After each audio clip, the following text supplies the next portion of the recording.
Yon, kamusta mga boss? Welcome back muli dito sa ating munting channel, ang Kanta Kwento. Alright. Kung hindi pa kayo nakasubscribe dito, subscribe kayo mga kwento. 93k na tayo. Malapit na mag 100. At syempre, ito na naman, muli na naman tayo magbibigay reaksyon sa isang napakalupit na pagkanta, syempre, no, ng ating kapwa Pilipino, Ruel Carino, no, ng The Clones, Matt Monroe Clones, no. So, yon, ito kumanta siya sa sa Itbulaga. Yung parang segment nila na parang wala yung yung acoustic session, no. Sininta sa atin to ni Ma'am Lalaine, no. Hindi ko alam kung si si Ma'am Lalaine diyan, admin ba siya ng mga fan group ni Sir Ruel Carino. At thank you sa iyo, Ma'am Lalaine. Ito kumanta siya rito, hindi ko pa ito napapanood, na pindot ko lang. Tapos sabi ko, re-reaction na natin. So, samahan nyo ako dito mga kwento, lalo na yung mga fans ni Sir Ruel dyan, mga RCFC dyan. Samahan nyo ako dito. Bigyan lang natin ng reaction to, panoorin natin. At eto ang malupit dito mga kwento, nandito si Sir Jerome Ibardome sa audience na to. At parang ito nga yung time na parang bumisita at nanood, or nakita siguro sila, nagbanding, no, at nanood dito sa studio ng Itbulaga. So, huwag na nga natin patagalin to. At syempre, kung di pa kayo nakasubscribe, subscribe kayo. At i-comment nyo kung taga saan kayo para malaman natin kung hanggang saan ba nakakarating itong video natin ito. Okay? Maraming salamat. So, let's go. Punta na nga tayo dito. Short videos lang to. Video, isa lang to. Short video lang to. Kaya, bibigyan natin to ng komento, no? So, yun. Let's go. Umpisa agad, ulit natin. Yun na yung umpisa. Lakasan natin konti.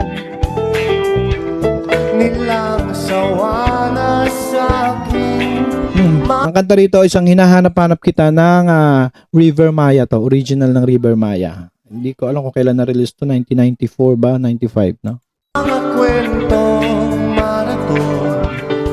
At napaka-ironic din mga kwento, dahil isa rin to sa kanta na to sa pinaka-paborito ni Sir Jerome Ibardome na kantahin, lalo na sa mga concert, sa mga gathering, etong kanta na to, no. So, hindi ko alam, baka kinanta niya to para dahil nga nandiyan si Sir Jerome, or baka si Sir Jerome pa mismo ang nag-suggest, no. Hindi natin alam, inisip ko lang 'yon. Yeah. At sa ligay. Ayun, nasa likod si clone ni pangalan nito, Katy Perry, si Miley Cyrus. Ispatan natin si Sir Jerome, wala dito. Ispatan natin. Sa aking buhay. Post natin pagkapakita yung mga audience. Check natin kung nasan si Sir Jerome. Sabi ni Ma'am Lalay, nandun dito daw. Woo! So, bakit sa kabisa, bawat minutong lumilipas. Yan, saludo sa banda na tumutugtog dyan, napakahusay ng mga yan. Dahanap-hanap kita. Dahanap-hanap kita. Sarap din manood dito. Hindi yan. Wala Sir Jerome dyan. Ang sarap din manood dito sa paano ba? Kasi huling nood ko rito sa Itbulaga mga kwento kailan ba? 2000 mga 2002, no? Kasama ko yung pinsan ko. Shoutout doon sa pinsan ko. Dalawa kami niya, nagpuyat kami. Alas 4 pa lang nandun na kami. Bata pa ako nun. Wala pa ata akong 30. Oo, nanood kami diyan. Ano ba? Sarap diyan, napakasaya diyan sa meron diyan na may tawag dito, may mga nagtuturo, palakpak, mga ganun sa studio. Sa isip at panaginip, bawat pagpihit ng tadhana. Para ka nanood ng cons. Yun, si Sir Jerome, palakpakan natin. Sir Jerome, yung kasama niya si Ma'am Andrea. Yun, nasa likod pala siya nito nila Wally. Shoutout sa mga Jeromantics natin yan. Manigurado, natuwa ang mga Jeromantics at mga RCFC dyan na nakita ang dalawang magkaibigan na ito. Alright, supportahan natin ang parehas na Filipino artist na yan. Yeah. Nag-iba ng kanta. Dalawa yung kanta rito mga kwento. Ito yung next. Ito naman ata yung, si Ma'am Carla Abellana, ito ata yung parang huhulahan yung age, no? Ito yun. Anong kanta to?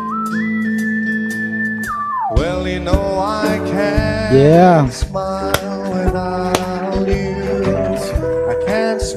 Barry Manilow. Grabe, swabing-swabe yung ano, no? Kahit saan talaga to siya, ano ba, sa mga swabihan na kanta, mga love song, mga, ano, pasok na pasok sa boses ni Sir Roel.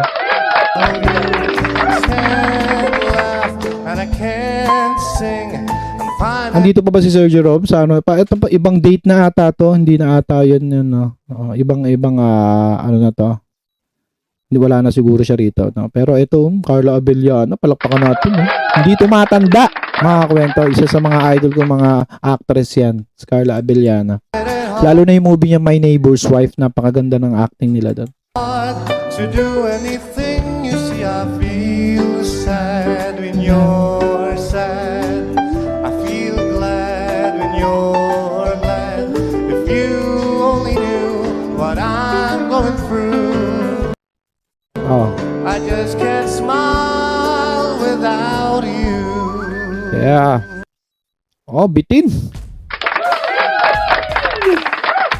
Thank you sa mag-send nito. Napakaganda nito na makita na, nagkita sila ang dalawa nating hinahangaan na mga The Clone contestant at mga finalists. Maraming salamat. Ano masasabi niyo dyan, mga kwento? At sana magkaroon uli sila ng concert, no, ni Sir Jerome with Sir Ruel Carino at iba pa mga clones, si Sir Baron, Sir Franz, Sir Naz, no, shoutout sa lahat na yan. At sa mga fans na talagang sumusuporta sa kanila, thank you very much. At sa mga content creator din na nagbibigay reaction sa kanila, na nagbubuhay pa rin ang kanilang career dito sa katulad nito YouTube channel, no. Maraming salamat sa pagsuporta sa Filipino talent, lalo na sa mga underrated talents yan na hindi masyado napapansin, wala sa mainstream, wala sa TV, no. So patuloy lang natin silang suportahan. At paano natin sila suportahan? Syempre, i-share natin ang mga videos nila, i-like natin para mapasok sa algorithm at mas ma-boost pa ang kanilang mga talents at kanilang ma-expose, kumbaga, no. Maraming salamat. Palakpakan natin yan. At ano pa ba?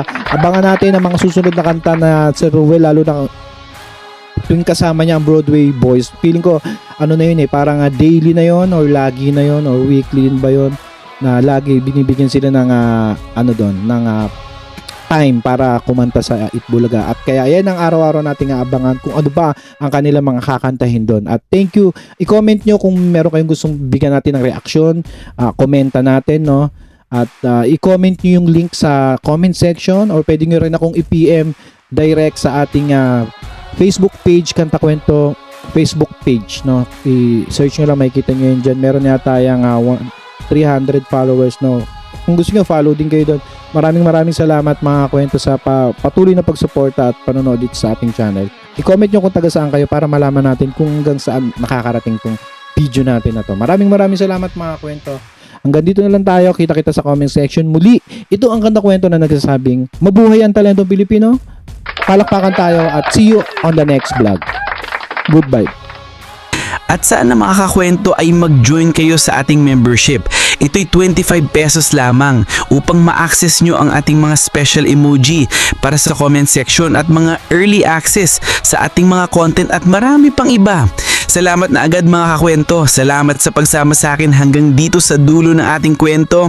Muli, ito ang Kanta Kwento na nagsasabing mabuhay ang talentong Pilipino.